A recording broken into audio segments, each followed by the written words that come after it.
Hello everyone, welcome to my channel. तो station देखकर आप लोग समझ चुके होंगे कि मैं लखनऊ में हूँ। इस टाइम पर सुबह 12 से 4 बजे हम निकल लिए थे और 2-3 घंटे इंतज़ार करने के बाद में हमारी ट्रेन आई है, जहाँ पर मैं जाना चाहती हूँ। अभी आप लोगों को पता चल जाएगा कि मैं जा कहाँ रही हूँ। तो ये जो शहर है ना, ये मुझे बहुत पसंद है और मेरी हमेशा से इच्छा रही थी कि मैं काश इस शहर में रहती। लेकिन अगर आप लोगों को बताऊं तो अब मेरी ये नहीं इच्छा होती है कि मैं अपना शहर छोड़कर कहीं जाऊं। जब से मेरे पापा एक्सपायर हो गए हैं, मेरे मन में अजीब सी बेचैनी सी रहती है। मुझे यही लगता है कि मैं अपने भाई बहनों के साथ में यहीं रहूं, कहीं भी ना जाऊं। ये घूमने टहलने वाली बात अलग है, मगर अगर रहने की बात आती है कि नहीं अब हम वहाँ रहने चले जाएं या हमेशा के लिए, तो उस जगह पे क्या लखनऊ क्या कहीं मेरी बिल्कुल भी इच्छा नहीं होती है। वैसे तो ये मेरा शहर आप लोगों को बताऊं बहुत बहुत मुझे पसंद है। शुरुआत से ही इस शहर से पता नहीं क्यों इतना जुड़ाव और लगाव था। तो शहर तो बहुत अच्छा लगता है और अब हमारी ट्रेन भी आ चुकी है और हम लोग बैठ के निकल भी लिए हैं जहाँ पे हम लोगों को जाना था। तो बेटू बहुत खुश हैं और किस वजह से खुश हैं ये आप लोग कुछ लोग आइडिया भी लगा सकते हो, क्योंकि इनकी जो सबसे पसंद की जगह हम वहाँ जा रहे हैं। पसंद की जगह तो नहीं है क्योंकि वहाँ पर हम पहली बार जा रहे हैं, पर जिनको ये बहुत ज़्यादा पसंद करती हैं हम वहाँ पर जा रहे हैं। तो इसलिए ये बहुत खुश हैं और ट्रेन में बस इधर से उधर ये करूँ वो करूँ, ये खाना वो पीना। थोड़ी थोड़ी देर पे बच्चों को होता है ना कि जो भी चीज़ आती है हमें वही चीज़ लेनी है, वही चीज़ खानी है। कितना भी आप सामान साथ में लेकर चलो, जबकि ये निकले हैं तो अभी आप लोगों ने देखा है कि जैसे कैंटीन में जा कर के बहुत सारा सामान ले के चले थे, उसके बावजूद भी मतलब कुछ भी आता है तो बच्चों को होता है ना कि तुरंत मुझे लेना है अभी। और कभी ये चाय नहीं पीती थी, लेकिन जब ट्रेन में हम लोग चाय पीने लगे, क्योंकि हम सुबह वहाँ से निकले थे तो चाय वगैरह कुछ भी नहीं पिए हुए थे स्टेशन पर। फ़िलहाल हम इन्होंने एक कप चाय पिला दी थी। उसके बावजूद जब ट्रेन में आई तो मैंने कहा कि चलो समोसे और चाय पी लेते हैं। तो बोली कि मम्मा नहीं मुझे भी चाय पीनी। मैंने कहा नहीं आप तो चाय पीते ही नहीं हो, लेकिन फिर भी बोली नहीं मुझे पीनी। तो ये बोले दे दो, शायद भूखी होगी। तो वही बच्चों को होता है ना कि शौक़ होता है कि जो बड़े करते हैं हम वही काम करना चाहती है ये भी। तो ठीक है, अभी आप लोगों को पता चल जाएगा, कुछ लोग देखकर समझ जाएंगे, जो नहीं समझेंगे उनको हम बता देंगे अभी थोड़ी देर में। तो तब तक के लिए इंतज़ार कीजिए और मेरे वीडियो को देखते रहिए।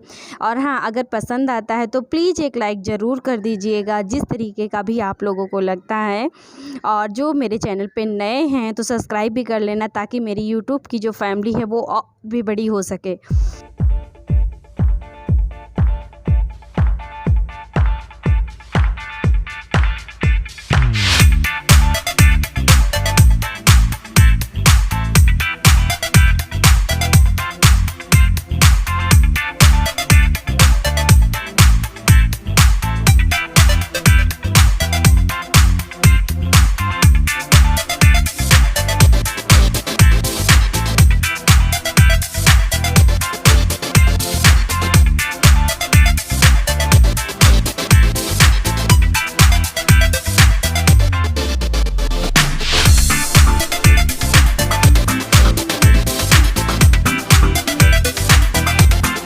तो यहाँ पर ये देखिए पापा खड़े हुए हैं, हम लोगों का इंतज़ार कर रहे हैं।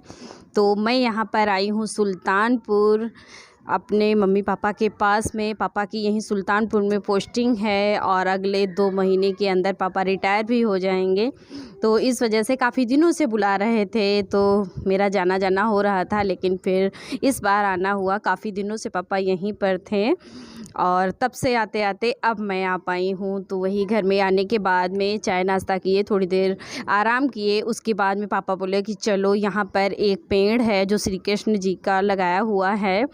तो कहते हैं वहाँ पर जब हम पहुँचे मंदिर में तो पूछे जा कर के पंडित से, तो उन्होंने बताया कि ये मतलब पेड़ श्री कृष्ण का लगाया हुआ है और ये अपनी मतलब भारतवर्ष में 7 पेड़ हैं इसके, और इसको कल्प वृक्ष बोलते हैं। तो वहीं पर हम मम्मी पापा और ये सब लोग पहुंच गए और इस पेड़ की काफ़ी मान्यता है। कहते हैं यहाँ पर जो भी मन्नत होती है अगर मानी जाए तो वो पूरी होती है। और सच में बहुत विकराल और बहुत अच्छा ये पेड़ था।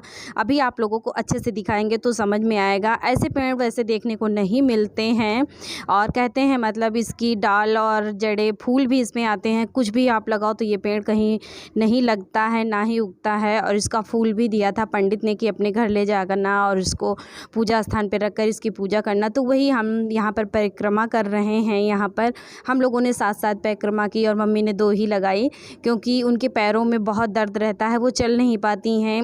अगर 2 उन्होंने लगा ली तो वो भी बहुत बड़ी बात है।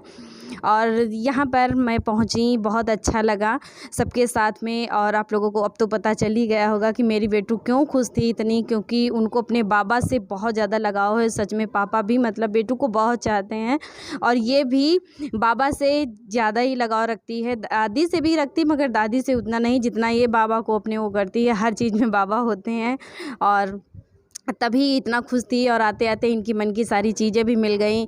जब मैं वहाँ पर पहुँची कमरे पे मम्मी के पास में, तो फ्रिज में बहुत सारी चॉकलेट भी इनके लिए आके रख गई और मम्मी ने एक दी। हमने बोला कि मम्मी सारी मत देना, और पापा ने चुपके से उसको बता दिया कि फ्रिज में देखो जाकर के बहुत सारी तुम्हारे लिए रखी हैं। तो बाबा जो है ना तो बेटू के सारे मन के काम करते हैं, इसलिए बाबा उनको बहुत पसंद है। और तभी ये यहाँ पर बहुत खुश थी। और उसी पेड़ के पास में जस्ट ये मंदिर था यहाँ पर, तो यहाँ पर भी धूप बत्ती वगैरह लगाई, पूजा किए। बहुत अच्छा लगा इस पेड़ को देखकर। और एक पेड़ बाराबंकी में भी है, उसको कुछ बोलते हैं शायद, हमें नाम याद नहीं। और आप लोग अगर सर्च करना तो आप लोगों को पता चल जाएगा कि वो कौन सा पेड़ है। और इस टाइम मुझे नाम नहीं याद आ रहा है, वैसे नाम याद था। तो वहाँ पर जाने को कह रही थी लेकिन नहीं वहाँ पर जा पाई। लेकिन फ़िलहाल इनकी तो पोस्टिंग वहीं पर है, फिर कभी जाऊँगी तो आप लोगों के साथ में ज़रूर शेयर करूँगी। तब तक के लिए जो ये पेड़ है इसको मैं यहाँ पर देखने के लिए आई, तो आप लोग भी देख लीजिए मतलब कितना अच्छा और कितना बड़ा सा ये पेड़ है। तो यहीं सुल्तानपुर में है ये। और अभी चली गई तो चली गई, नहीं जब पापा रिटायर हो जाएंगे 2 महीने के बाद तो फिर क्या सुल्तानपुर आना होगा यहाँ पर। तो इसीलिए और देख लीजिए आप लोग भी और कमेंट करके मुझे ज़रूर बताना कि आप लोगों को ये ब्लॉग मेरा कैसा लगा। जैसा सारा दिन मतलब ये मेरा दिन गया वैसा मैंने आप लोगों के साथ में शेयर किया। अगर कहीं पर भी गलतियां हो जाती हैं तो प्लीज़ कमेंट करके ज़रूर बता दीजिए, क्योंकि गलतियों से ही इंसान सीखता है। और अगर आप लोग बताएँगे तो अगर मैं कर सकती हूँ तो ज़रूर अपनी गलतियों का वहाँ पर सुधार करूँगी। तो प्लीज़ आप लोग ज़रूर बताना जैसा भी आप लोगों को लगता है। तो पहले तो रिकॉर्डिंग मेरी बेटू कर रही थी, आप लोगों को पता होगा। और फिर उसके बाद में जब बेटू आ गई, मम्मा मैं भी पैर छू लूँ भगवान के, तो मैंने कहा ला अच्छा अब मैं तुम्हारी बना देती हूँ।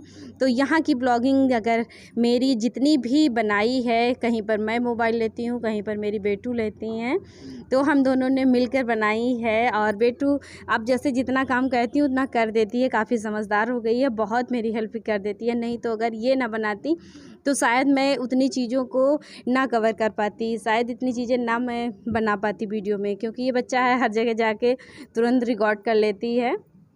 तो इस वजह से और प्लीज़ आप लोग ज़रूर बताइएगा कि आप लोगों को ब्लॉग कैसा लगा। और अभी आप लोगों को आगे दिखेगा ये पेड़ मतलब कैसा है, बहुत मानता है, बहुत अच्छा है ये। तो आप लोग भी देख लीजिए और मत्था टेक लीजिए वहीं से कि भैया भगवान सब की मनोकामना पूरी करें। तो ये है वो पेड़, बहुत मतलब बड़ा सा पेड़ था, मैंने आज तक ऐसा पेड़ नहीं देखा कहीं भी। तो आप लोग देख लीजिए और जैसा भी आप लोगों को मेरा ब्लॉग लगता है तो प्लीज़ कमेंट के द्वारा ज़रूर बताना। मैं इस चीज़ को बार बार कहती हूँ। और लाइक भी कर देना। लाइक करने से कुछ नहीं, बस ये होता है कि चलो मेरी हिम्मत है, कम से कम मैंने इतनी मेहनत की तो मेरा वीडियो सबको अच्छा तो लगा। और कमेंट करके भी आप लोग बता सकते हो अगर नहीं अच्छा लगता है आप लोगों को। तो बस यहीं तक ही था और अब हम अपने वीडियो का एंड भी करेंगे, क्योंकि काफ़ी देर भी हो गई थी। फिर हम लोग मार्केट चले गए थे और फिर उसके बाद में इन्होंने बोला चलो 1-2 फ़ोटो भी क्लिक कर लेते हैं। तो वही फ़ोटो वगैरह खींचने के लिए सब लोग खड़े हुए हैं। तो प्लीज़ बताना। और इसी के साथ में हम अपने वीडियो का एंड भी करते हैं। मिलते हैं आप लोगों से एक नए और प्यारे से वीडियो के साथ में, जो कि होगा सुल्तानपुर का। Okay bye.